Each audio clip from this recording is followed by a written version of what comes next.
Assalamualaikum warahmatullahi wabarakatuh. Alhamdulillah. Alhamdulillahi rabbil alamin. Wassalatu wassalamu ala rasulillah Sayyidina Muhammad ibn Abdullah wa ala alihi wa sahbihi wa sallam. Allahumma salli ala Sayyidina Muhammad al-Fatih lima ughliqa wal khatim lima sabaqa nasiril haqi bil haq wal hadi ila siratikal mustaqim wa ala alihi wa sahbihi haqqi qadri wa miqdaril azim. Amma ba'd. Segala puji bagi Allah Subhanahu wa taala yang memberikan kesehatan kepada kita, baik sehat iman wal Islam, sehat wal afiat, sehingga kita bisa bermuajah di tempat yang insyaallah walaupun kita dari rumah tapi hati kita insyaallah bersatu. Salawat serta salam tidak lupa kita sampaikan kepada junjungan Nabi kita Muhammad sallallahu alaihi wa alihi wasallam. Anak-anak Nabi, minggu yang lalu sudah kita bahas tentang masalah sholatul jamaah. Itu sholat jamaah begitu besar fadilahnya. Oleh karena itu jangan kita meninggalkan, walaupun hukumnya adalah fardu kifayah, yaitu sunnah muakkad, sunnah yang dikuatkan. Jadi sebisanya kita harus mengerjakan. Nah, pada kesempatan ini kita membahas tentang masalah makmum masbuk. Jadi makmum ada dua, ada makmum masbuk, ada makmum muafiq. Artinya makmum masbuk adalah makmum yang ketinggalan. Kalau makmum muafiq yaitu makmum yang bareng. Imam takbir, Allahu akbar, makmum takbir. Nah, itu sama. Nah, tapi kalau makmum masbuk adalah makmum yang ketinggalan dari imam. Di sini dikatakan makmum masbuk adalah makmum yang tidak sempat membaca surat Al-Fatihah. Dia datang, pas dia datang imam sudah ruku. Nah, berarti kan dia tidak mendapatkan bisa membaca suratul Fatihah. Nah, ketika itu dia langsung Allahu Akbar, dia ruku. Ya kan? Nah, makanya yang tadi di awal pelajaran masalah sholatul jamaah, al-imamu dhamin, imam itu menjamin. Makanya jangan mau rebutan jadi imam. Kenapa? Bahaya kalau nggak ngerti ilmunya. Makanya Nabi SAW menyuruh kepada kita untuk mempelajari ilmu, mencari ilmu. Talabul ilmi faridatun ala kulli muslim. Menuntut ilmu itu hukumnya wajib. Nah, kalau dia nggak ngerti, bagaimana dia mau menjamin? Jangan sampai nanti imam salah. Nah, kalau imam salah, semuanya salah. Makanya harus mencari ilmu. Allah Subhanahu wa taala berfirman, "Hal yastawil ladzina ya'lamuna wal ladzina la ya'lamun?" Apakah sama orang yang mengetahui sama yang enggak ngetahuin? Jangan hanya cuma bisa mengatakan Allahu Akbar, sallallahu man hamidah Allah. Lah, harus tahu ilmunya. Nah, sekarang kalau misalnya imam sudah ruku, ya kan? Nah, makmum datang Allahu Akbar, ruku, nggak baca Fatihah, imam yang nanggung Fatihahnya. Nah, ini harus diperhatikan. Nah, di sini dicontohkan jika dalam kondisi ketinggalan berjamaah seperti perlu kecermatan dalam cara menghitung jumlah rakaat. Nah, kalau misalnya tadi itu dihitung nggak rakaatnya. Nah, kalau misalnya imam masih ruku, kita datang Allahu Akbar, kita ruku, imam belum bangun dari rukunya, masih dihitung kita mendapatkan rakaat. Nah, tapi kalau imamnya sudah bangun, kita nggak dapat rakaat. Terus gimana? Ya sholatnya ditambah satu rakaat. Kalau dia ketinggalan 1, kalau dia ketinggalan 2 ditambah 2 rakaat. Jadi harus paham, mengerti. Ini kebanyakan tidak. Ada orang datang, dia sholat berjamaah, tiba-tiba imamnya lagi udah 2 rakaat, dia kejar. Kayak ayam mau matok. Itu nggak sah. Ini harus. Dan ini banyak kejadian seperti itu. Oleh karena itu makanya tadi yang dikatakan oleh Nabi SAW, cari ilmu. Udah sering Pak Abi katakan, wa kullu man bighairi ilmin ya'malu a'maluhu mardudatun la tuqbalu. Segala ibadah yang tanpa didasarkan oleh ilmu maka ditolak oleh Allah SWT. Contoh, kalau imamnya nggak ngerti, ini bahaya. Imamnya mohon maaf keluar angin, ya kan? Bismillahirrahmanirrahim. Alhamdulillahi rabbil alamin. Imamnya keluar angin. Berarti kan mau tidak mau imam itu harus keluar dari shaf tersebut. Makanya makmum yang ada di belakang imam ini makmum yang mengerti. Jangan ketika imam batal, makmum kabur. Nah, jadi ketika imam keluar, nah makmum yang di belakang itu masuk menggantikan posisi imam. Jadi ketika imam Bismillahirrahmanirrahim, Alhamdulillahirabbil alamin, batal imam. Nah, makmum maju dengan aturan yang ada di ilmu fikih. Nah, dia mau meneruskan bacaan imam atau dia mau mengulang, tidak ada masalah. Jangan imamnya kabur, makmumnya ikut kabur. Nah, ini harus diperhatikan. Makanya makmum masbuk itu apabila dia ketinggalan Fatihah, ditanggung Fatihahnya oleh imam. Nah, ini imam harus hati-hati. Kemudian halangan sholat berjamaah, pertama hujan yang mengakibatkan susah menuju ke tempat sholat berjamaah. Nah, ini kalau hujan itu gede, kalau kita ke sono bahaya. Terus angin yang kencang yang sangat membahayakan. Kalau kita orang yang kecil, terus angin gede, kita bisa melayang. Sakit yang mengakibatkan susah berjalan menuju ke tempat sholat berjamaah. Kita buang-buang air. Nah, boleh. Atau karena baru makan yang bau sukar dihilangkan seperti bawang, petai, dan jengkol. Nah, itu makanya makruh. Kalau bisa sebelum itu dibersihin dulu. Nah, sholat berjamaah ini Masya Allah. Lihat bagaimana sahabat Nabi namanya Abdullah bin Umi Maktum, dia minta izin sama Rasulullah agar enggak sholat berjamaah, karena di sono ada hewan buas ini dan lain sebagainya. Kemudian dia tidak ada yang nganterin dia. Kemudian dia izin kepada Rasul Sallallahu Alaihi Wasallam. Rasul izinkan, Rasul kasih rukhsah. Setelah udah dikasih rukhsah, ada panggilan azan, dibilang, kau dengar? Hal tasma' nida? Nah, sholat berjamaah. Nah, sekarang kita bagaimana? Ya keadaan kita sekarang ini ya minimal ya kita harus semangat, kita harus lebih dari sahabat-sahabat yang lain. Mereka aja semangat, kita juga harus semangat. Anak-anak Abi yang berbahagia, yang dimuliakan oleh Allah Subhanahu wa taala. Nah, tata cara sholat berjamaah, pertama sholat berjamaah diawali dengan adzan dan iqamah. Ada adzan dan iqamah. Kemudian barisan salat di belakang imam diisi oleh jamaah laki-laki, sementara jamaah perempuan berada di belakangnya. Innallaha yusallu ala saffil awwal. Innallaha wa malaikatu yusalluna ala saffil awwal. Atau kama qala Nabi Muhammad sallallahu alaihi wasallam. Sesungguhnya Allah dan para malaikat bersalawat kepada yang ada di shaful awal. Para sahabat Nabi SAW rebutan.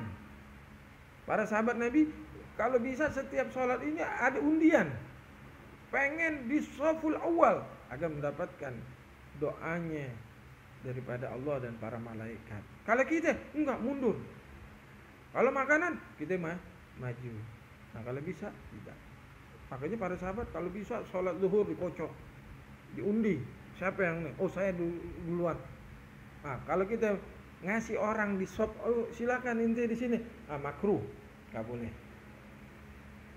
Terus dalam melaksanakan sholat berjamaah, seorang imam baca bacaan sholat yang nyaring, ada yang dilirihkan sir, bacaan yang dinyaringkan adalah bacaan takbiratul ihram, Allahu Akbar, itu kencang, nggak boleh gitu, diam. Terus bacaan Al-Fatihah itu harus kencang, nggak boleh, nggak boleh. Itu harus kencang. Terus bacaan amin bagi imam dan makmum setelah imam selesai membaca Al-Fatihah yang dinyaringkan.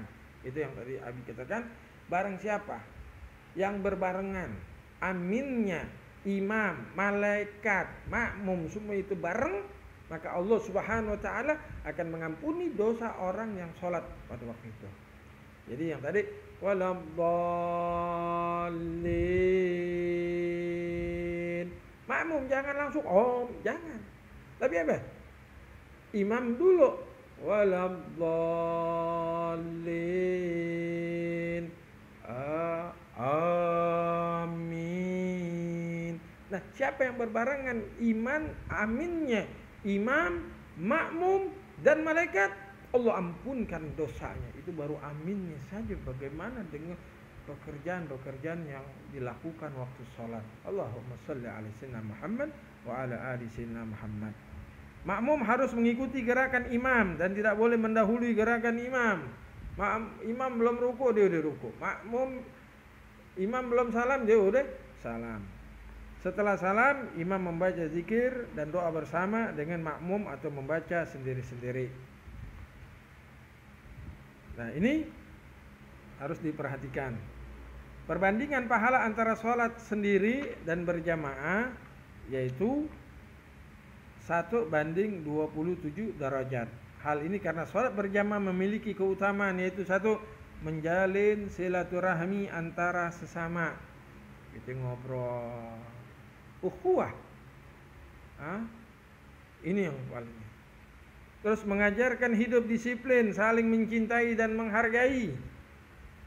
Nah, kenapa sih kita sholat ada waktunya? Nah, itu disiplin kita. Entar zuhur, entar habis zuhur asar, habis asar maghrib, isya subuh, disiplin kita. Makanya kita gunakan waktu kita. Kata Nabi, "Iktanim khamsan qabla khamsin."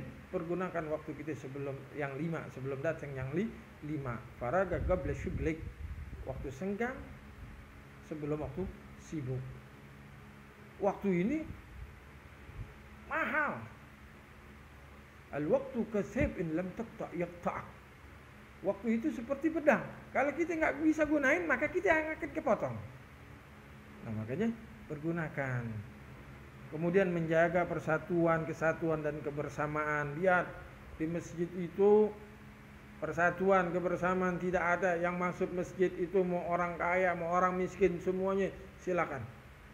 Yang datang duluan orang miskin, silakan, shopnya di depan. Yang orang kaya belakangan, di belakang. Tidak ada, oh ini orang kaya, khusus orang kaya. Oh ini khusus orang miskin, ini harus lah. Ini adalah persatuan. Lihat, kalau umat Islam bersatu, dicontohkan seperti kayu lidi, sapu lidi. Sapu lidi itu kalau satu-satu buat bersihin, nggak akan bisa. Tapi ketika digabung, ada bisa membersihin halaman. Nah, umat Islam harus bersatu. Silakan. Yang mau jadi pejabat silakan. Yang mau jadi presiden, yang mau jadi gubernur, yang mau jadi silakan. Tapi persatuan. Kita lihat contoh. Tangan. Ini kompak. Dikatakan kun kal yadain wala takun kal udunain. Jadilah kalian itu seperti 2 tangan. Jangan jadi 2 telinga. Apa? Lihat, tangan kanan gatel, tangan kiri yang garuk. Kompak gak? Tangan kiri gatel, tangan kanan garukin. Tangan kanan bilang gue mau maju duluan, kata tangan kiri gue mundur. Cakep, persatuan. Ini maksudnya apa? Silakan umat Islam mau jadi apa aja, tapi ada persatuannya. Contoh, permainan sepak bola.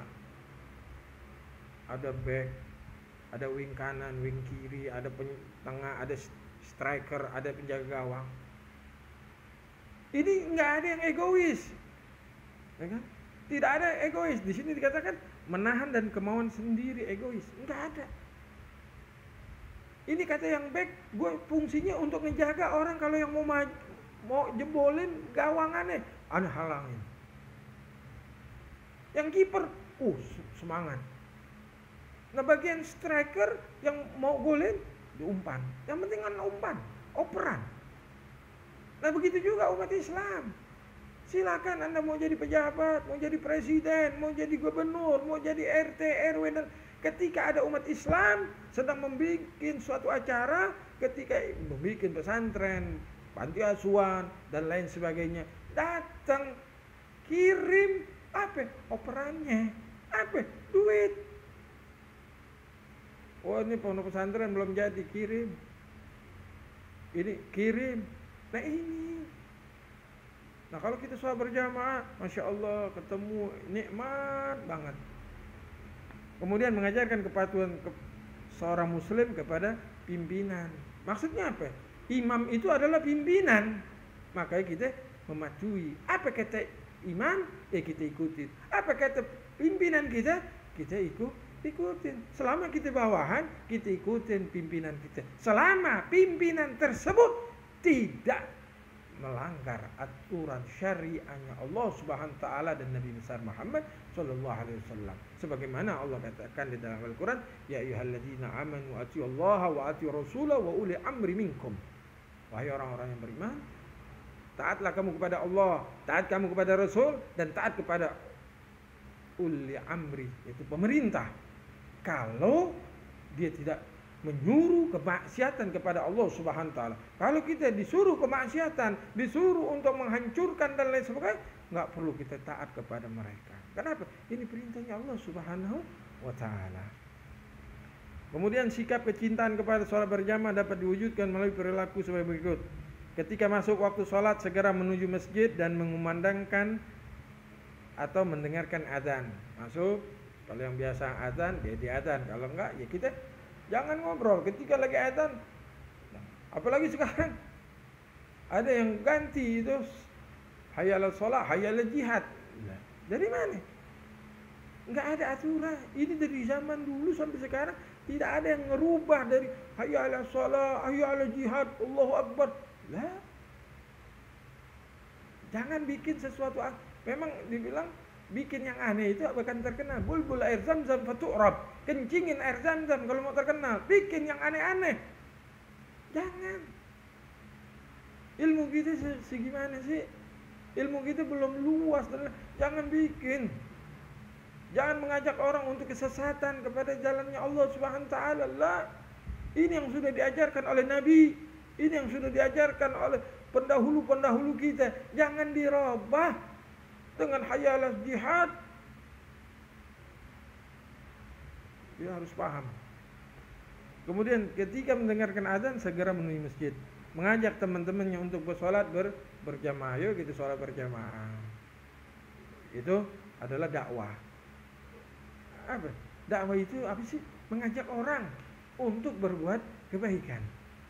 Bukan harus di majelis taklim, bukan harus naik mimbar, bukan harus lah. Kita bilang yuk sholat tuh.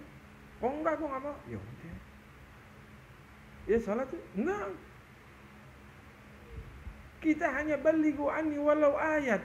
Kita hanya nyampein masalah hidayah itu semuanya dari Allah Subhanahu wa taala.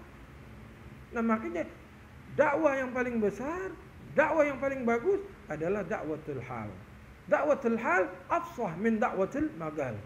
Dakwah dengan tingkah laku kita itu lebih bagus daripada dakwah kita ceramah. Kalau ceramah belum tentu kita kerjain. Tapi kalau dakwah, yuk sholat yuk. Tapi kita sholat. Ayo kita nyumbang yuk. Tapi kita sudah nyumbang. Nah, itu namanya dakwatul hal. Suka menjalin tali silaturahmi antara sesama di masjid. Kita ngobrol. Tapi di masjid jangan ngobrol dunia. Jangan ngobrol urusan bisnis, jangan atau jual beli. Lu mau beli gak? Nah, di situ nggak ada barokahnya. Atau ngumumin kehilangan di masjid. Kata Nabi nggak bakal ketemu deh. Jangan. Itu harus diperhatikan. Senang mendatangi majelis taklim untuk menuntut ilmu agama. Ya kalian sekarang belajar hanya lewat YouTube ini. Datang. Kenapa? Karena ilmu ini banyak, luas. Makanya cari ilmu. Ini harus diperhatikan. Jangan merasa diri kita sudah di atas orang alim, ada lagi yang alim, di atas orang alim. Jadilah kita ini orang yang paling bodoh. Jadilah kita orang yang paling sama sekali kita nggak pernah tahu semuanya. Jadi merasa matikan hati kita dari kesombongan kita. Karena kita nggak tahu. Kalau kita sudah merasa sombong dengan ilmu yang kita miliki, dengan kekayaan yang kita miliki, dengan ketampanan yang kita punya dan lain sebagainya, kita merasa makanya cari ilmu. Ketika kita belajar, ya Allah gue salah, ya Allah gue salah. Tambah lama, tambah naik, tambah. Makanya ilmu itu siapa sih? Sesuatu yang kita nggak tahu, terus kita tahu, itulah ilmu. Makanya cari ilmu. Jangan, dah gue udah tahu deh. Atau sombong, malu. Kata Nabi, la yanal ilma al-mustahi wal mutakabbir. Nggak akan dapat ilmu orang yang malu sama orang yang sombong. Lagi di kelas, lagi di majelis atau mau nanya, malu ntar gue dikatain goblok. Malu aku ntar dikatain ini. Nggak bakal dapat ilmu. Atau sombong. Gue udah pernah dapat. Ngapain? Jangan. Jadi apa? Tetap kita harus lihat Al-Imam Abu Hanifah. Dia mengatakan kalau kita udah pernah dengar cerita itu 1000 kali, seakan-akan kita baru dengar pertama kali. Kenapa? Jadi kita benar-benar memperhatikan. Jangan aku udah dengar itu sombong. Terus tidak suka membeda-bedakan status sosial seorang karena kedudukannya sama di hadapan Allah Subhanahu wa taala. Jangan kita ini pengemis, ini orang kaya, ini kita hormatin lah. Makanya di masjid itu yang masuk siapa aja silakan. Orang kaya datang duluan di depan, orang miskin datang duluan di depan, yang belakangan jenderal di belakang. Lihat itu masjid adil. Nggak ada itu, kita belum pernah lihat di masjid itu ada shop khusus untuk orang kaya, menengah, buat orang miskin. Nggak ada. Silakan. Siapa yang datang duluan? Dia duduk di depan.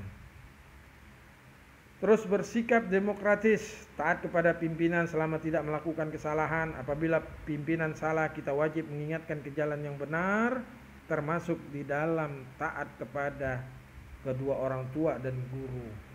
Lihat, ketika pimpinan kita salah, ya kita ingetin, tegur, tapi tegur dengan akhlak. Bukan ngatakan, ini begini. Ya.